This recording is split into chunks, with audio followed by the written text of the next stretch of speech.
Bengaluru Rameshwaram cafe bomb blast ಪ್ರಕರಣಕ್ಕೆ ಸಂಬಂಧಪಟ್ಟಂತೆ ಕೇಸ್ನಲ್ಲಿ ಎನ್ಐಎ ಅಧಿಕಾರಿಗಳ ಮುಂದಿನ ನಡೆ ಏನು ಅನ್ನುವಂತಹ ಪ್ರಶ್ನೆ ಎದುರಾಗ್ತಾ ಇದೆ. ಈಗಾಗಲೇ ಮುಸಾವಿರ್ ಹುಸೇನ್ ಆತನನ್ನ ಕರೆತಂದು ಮಹಜರನ್ನ ಮಾಡಿತು. ಆ ಪ್ರಕ್ರಿಯೆ ಕೂಡ ಮುಗಿದಿತ್ತು. ಮಹತ್ವದ ಸಾಕ್ಷಿಯಾಗುತ್ತೆ. ಘಟನೆಯ ಮರುಸೃಷ್ಟಿಯ ವಿಡಿಯೋ ಕೂಡ ಮರುಸೃಷ್ಟಿಯನ್ನ ಮಾಡಿತು. ಆತ ಹೇಗೆ ಬಂದ, ಯಾವ ಬಟ್ಟೆ ಹಾಕೊಂಡು ಬಂದ, ಎಲ್ಲಿ ನಿಂತ್ಕೊಂಡ, ಯಾವ ರೀತಿ ಆರ್ಡರ್ ಮಾಡ್ದ, ಇದೆಲ್ಲವನ್ನ ಕೂಡ ಮರುಸೃಷ್ಟಿ ಮಾಡಿದ್ರು. ಕಳೆದ ರಾಮೇಶ್ವರಂ ಕೆಫೆಗೆ ಮುಸಾವಿರ್ ಕರೆತಂದು ಎನ್ಐಎ ಅಧಿಕಾರಿಗಳು ಈ ಪ್ರಕ್ರಿಯೆಯನ್ನು ಮುಗಿಸಿರ್ತಾರೆ. ಬೆಂಗಳೂರು ರಾಮೇಶ್ವರಂ ಕೆಫೆಯಲ್ಲಿ ಆದಂತಹ ಬಾಂಬ್ ಬ್ಲಾಸ್ಟ್ ಪ್ರಕರಣ ಏನಿತ್ತು ಅದರ ಪ್ರಮುಖ ಆರೋಪಿಯನ್ನ ಕರೆದುಕೊಂಡು ಬಂದು ಎನ್ಐಎ ಅಧಿಕಾರಿಗಳು ಆ ಒಂದು ಪ್ರಕರಣ ನಡೆದಂತಹ ಘಟನೆಗಳನ್ನು ಮರುಸೃಷ್ಟಿ ಮಾಡ್ತಾರೆ. ಯಾವ ಬಟ್ಟೆಯಲ್ಲಿ ಬಂದಿದ್ದ, ಹ್ಯಾಟ್ ಯಾವ ರೀತಿಯಾಗಿ ಧರಿಸಿದ್ದ, ಎಲ್ಲಿ ಫಸ್ಟ್ ಅವನು ಎಂಟ್ರಿ ಆದ, ಏನು ಆರ್ಡರ್ ಮಾಡ್ದ, ಅದಾದ ನಂತರ ಯಾವ ರೀತಿಯಾಗಿ ಪ್ಲಾನನ್ನು ಮಾಡಿ ಬಾಂಬನ್ನು ಎಸೆದ, ಇದೆಲ್ಲವನ್ನ ಕೂಡ ಮರುಸೃಷ್ಟಿ ಮಾಡಿದ್ರು.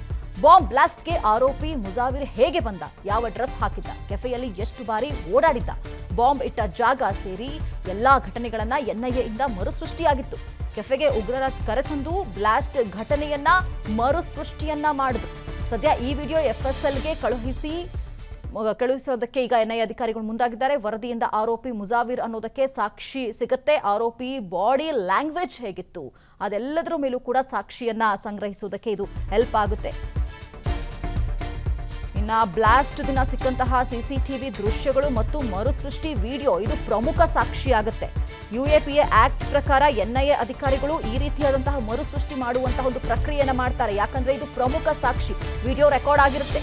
ಬಿಎಂಟಿಸಿ ಬಸ್, ರಾಮೇಶ್ವರಂ ಕೆಫೆ, ವಿವಿಧ ಬಸ್ ಸ್ಟಾಪ್, ಉಗ್ರ ಓಡಾಡಿರುವಂತಹ ಎಲ್ಲಾ ವಿಚಾರಗಳು ಕೂಡ ಸಿಸಿಟಿವಿ ದೃಶ್ಯಗಳು ಎಫ್ಎಸ್ನಲ್ಲಿ ಹೋಲಿಕೆ ಆಗಿರುತ್ತೆ. ಎಫ್ಎಸ್ಎಲ್ನಿಂದ ಸಿಸಿಟಿವಿ ದೃಶ್ಯ ಮತ್ತು ಮರುಸೃಷ್ಟಿಯ ವಿಡಿಯೋವನ್ನ ಹೋಲಿಕೆ ಮಾಡಿ ನೋಡ್ತಾರೆ. ಚಾರ್ಜ್ ಶೀಟ್ ವೇಳೆ ಮರುಸೃಷ್ಟಿ ವಿಡಿಯೋ ಸಾಕ್ಷಿಯಾಗಿ ಪರಿಗಣನೆ ಆಗತ್ತೆ. ಸೊ ಆತ ಮಾಡಿದಂತಹ ಕೃತ್ಯದ ದಿನ ಯಾವ ರೀತಿಯಾಗಿ ಆ ಕೃತ್ಯವನ್ನ ಮಾಡ್ದ ಅದೇ ರೀತಿಯಾಗಿ ಮರುಸೃಷ್ಟಿಯನ್ನ ಮಾಡ್ತಾರೆ. ಈ ವಿಡಿಯೋ ಪ್ರಮುಖ ಸಾಕ್ಷಿಯಾಗಿ ಪರಿಗಣಿಸಲಾಗುತ್ತೆ. ಇದ್ರ ಬಗ್ಗೆ ಮತ್ತಷ್ಟು ಮಾಹಿತಿಯನ್ನು ಕೊಡ್ತಾರೆ ನಮ್ಮ ಪ್ರತಿನಿಧಿ ಶರತ್. ಲೈವ್ ಅಲ್ಲಿ ಜಾಯ್ನ್ ಆಗಿದ್ದಾರೆ. ಶರತ್, ಈಗ ಮರುಸೃಷ್ಟಿಯನ್ನ ಮಾಡ್ತಾ ಇದ್ದಾರಲ್ಲ, ಇದು ಎಷ್ಟರ ಮಟ್ಟಿಗೆ ಪ್ರಾಮುಖ್ಯತೆಯನ್ನು ಪಡೆದುಕೊಳ್ಳುತ್ತೆ ಅಂತ ಹೇಳಿ, ಈಗ ರಾಮೇಶ್ವರಂ ಕೆಫೆಯಲ್ಲಿ ಎಂಟ್ರಿ ಆದಂತಹ ಸಂದರ್ಭದಲ್ಲಿ ಆದಂತಹ ಎಲ್ಲಾ ಘಟನೆಗಳನ್ನ ಮರುಸೃಷ್ಟಿ ಮಾಡಿದ್ದಾರೆ. ಇನ್ನ ಇದು ಈ ಮುಂದಕ್ಕೆ ಈ ಒಂದು ಸಾಕ್ಷಿಗೆ ಎಷ್ಟು ಪ್ರಮುಖವಾಗಿ ಪ್ರಾಮುಖ್ಯತೆಯನ್ನು ಪಡೆದುಕೊಳ್ಳುತ್ತೆ ಶರತ್? ಮಾನಸ, ಖಂಡಿತವಾಗಿ ಮಾರ್ಚ್ 1ನೇ ತಾರೀಕು 12:50 ಸುಮಾರಿಗೆ ರಾಮೇಶ್ವರಂ ಕೆಫೆಯಲ್ಲಿ ಏನು ಐಇಡಿ ಬಾಂಬ್ ಬ್ಲಾಸ್ಟ್ ಆಗುತ್ತೆ. ಬ್ಲಾಸ್ಟ್ ಆದ ನಂತರ ಮಾರ್ಚ್ 3ನೇ ತಾರೀಕು ಆ ಪ್ರಕರಣವನ್ನ ಎನ್ಐಎಗೆ ವರ್ಗಾವಣೆ ಮಾಡಲಾಗುತ್ತೆ. ಸಂಪೂರ್ಣವಾದ ತನಿಖೆಯನ್ನು ನಡೆಸಿ ಹುಡುಕಾಟವನ್ನು ಮಾಡಿದಂತಹ ಎನ್ಐಎ ಅಧಿಕಾರಿಗಳು ಏಪ್ರಿಲ್ 12ನೇ ತಾರೀಕು ಪಶ್ಚಿಮ ಬಂಗಾಳದ ಕಲ್ಕತ್ತಾ ಸಮೀಪದಲ್ಲಿ ಅಬ್ದುಲ್ ಮತಿಂತಹ ಈ ಬಾಂಬ್ ಬ್ಲಾಸ್ಟ್ ಹಿಂದಿನಂತಹ ಉಗ್ರ ಏನಿದ್ದಾನೆ ಅಬ್ದುಲ್ ಮತಿಂತಹ, ಹಾಗೆಯೇ ರಾಮೇಶ್ವರಂ ಕೆಫೆಗೆ ಬಂದು ಬಾಂಬ್ ಅನ್ನ ಬ್ಲಾಸ್ಟ್ ಮಾಡಿದಂತಹ ಉಗ್ರ ಮುಸಾವಿರ್ ಹುಸೇನ್, ಇವರಿಬ್ಬರನ್ನು ಕೂಡ ಅರೆಸ್ಟ್ ಮಾಡಿ ತೆಗೆದುಕೊಂಡು ಬರ್ತಾರೆ. ಇದಾಗಿ ಸುಮಾರು 5 ತಿಂಗಳು ಕಳಿತಾ ಬಂತು. ಎನ್ಐಎ ಪ್ರಕರಣವನ್ನ ಕೈಗೆತ್ತಿಕೊಂಡು ಸದ್ಯ ಇವಾಗ ಆಗಸ್ಟ್ 5ನೇ ತಾರೀಕು ಮೊನ್ನೆ ಕಳೆದ ಸೋಮವಾರ ಮುಸಾವಿರ್ ಹುಸೇನ್ ಏನು ರಾಮೇಶ್ವರಂ ಕೆಫೆಗೆ ಬಂದು ಬಾಂಬ್ ಅನ್ನ ಬ್ಲಾಸ್ಟ್ ಮಾಡಿದ್ದ ಆತನನ್ನ ಕರೆತಂದು ಸಂಪೂರ್ಣವಾದಂತಹ ಸ್ಥಳ ಮಹಾಜರಣ ಮಾಡಿದ್ರು.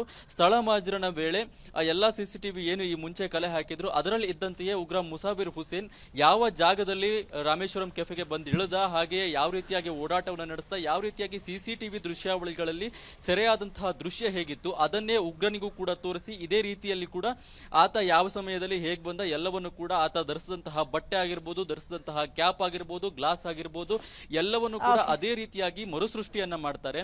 ಅದೆಲ್ಲವನ್ನು ಕೂಡ ವಿಡಿಯೋಗ್ರಫಿಯ ಮೂಲಕ ಸೆರೆ ಹಿಡಿಯಲಾಗುತ್ತೆ. ಅದಾದ ನಂತರ ಮಧ್ಯಾಹ್ನದ ನಂತರ ಹೂಡಿಯ ಸಮೀಪದ ಒಂದು ಮಸೀದಿಗೂ ಕೂಡ ಕರೆದುಕೊಂಡು ಹೋಗಿ ಅಲ್ಲೂ ಕೂಡ ಎಲ್ಲ ರೀತಿಯ ಸ್ಥಳ ಮಾಜರಣ ಮಾಡಿ ಅಲ್ಲೂ ವಿಡಿಯೋಗ್ರಫಿಯನ್ನ ಮಾಡಿಕೊಳ್ಳಲಾಗುತ್ತೆ. ಆ ವಿಡಿಯೋಗ್ರಫಿ ಇವಾಗ ಚಾರ್ಜ್ ಶೀಟ್ ಅನ್ನ ಸಲ್ಲಿಕೆ ಮಾಡೋದಕ್ಕೆ ಎನ್ಐಎ ಅಧಿಕಾರಿಗಳಿಗೆ ಪ್ರಮುಖವಾದ ಸಾಕ್ಷಿ ಆಗುತ್ತೆ. ಯಾಕಂತ ಹೇಳಿದ್ರೆ ಆತ ಮುಸಾವಿರ್ ಹುಸೇನ್ ಅಂತ ಹೇಳಿ ಗುರುತುಪಡಿಸೋದಕ್ಕೆ ಈ ಎಲ್ಲಾ ವಿಡಿಯೋಗಳನ್ನು ಎಫ್ಎಸ್ಎಲ್ಗೆ ರವಾನೆ ಮಾಡಿ ಆ ಸಿಸಿಟಿವಿ ಮತ್ತೆ ಈ ವಿಡಿಯೋಗಳನ್ನ ಹೋಲಿಕೆ ಮಾಡಿ ಆತ ಮುಸಾವಿರ್ ಹುಸೇನ್ ಅನ್ನೋದನ್ನ ಖಾತರಿಪಡಿಸಿಕೊಂಡು ಚಾರ್ಜ್ ಶೀಟ್ ನಲ್ಲಿ ಅದನ್ನ ಉಲ್ಲೇಖ ಮಾಡ್ತಾ ಹೋಗ್ತಾರೆ ಎನ್ಐಎ ಅಧಿಕಾರಿಗಳು. ಥ್ಯಾಂಕ್ ಯು ಶರತ್, ನಿಮ್ಮೆಲ್ಲ ಡೀಟೇಲ್ಸ್ಗಾಗಿ. ಅನುಕ್ಷಣದ ಸುದ್ದಿಗಳಿಗಾಗಿ ವಿಸ್ತಾರ ನ್ಯೂಸ್ ಯೂಟ್ಯೂಬ್ ಚಾನೆಲ್ ಸಬ್ಸ್ಕ್ರೈಬ್ ಮಾಡಿ. ಹೊಸ ಸುದ್ದಿಗಳ ನೋಟಿಫಿಕೇಶನ್ಗಾಗಿ ಬೆಲ್ ಐಕಾನ್ ಕ್ಲಿಕ್ ಮಾಡಿ. ಲೇಟೆಸ್ಟ್ ಅಪ್ಡೇಟ್ಸ್ಗಾಗಿ www.vistaranews.com ವೆಬ್ಸೈಟ್ಗೆ ವಿಸಿಟ್ ಮಾಡಿ. ಅಂಗೈಯಲ್ಲೇ ಜಗತ್ತಿನ ಸುದ್ದಿ ತಿಳಿಯಲು ವಿಸ್ತಾರ ನ್ಯೂಸ್ ಕನ್ನಡ ಆಪ್ ಡೌನ್ಲೋಡ್ ಮಾಡಿ.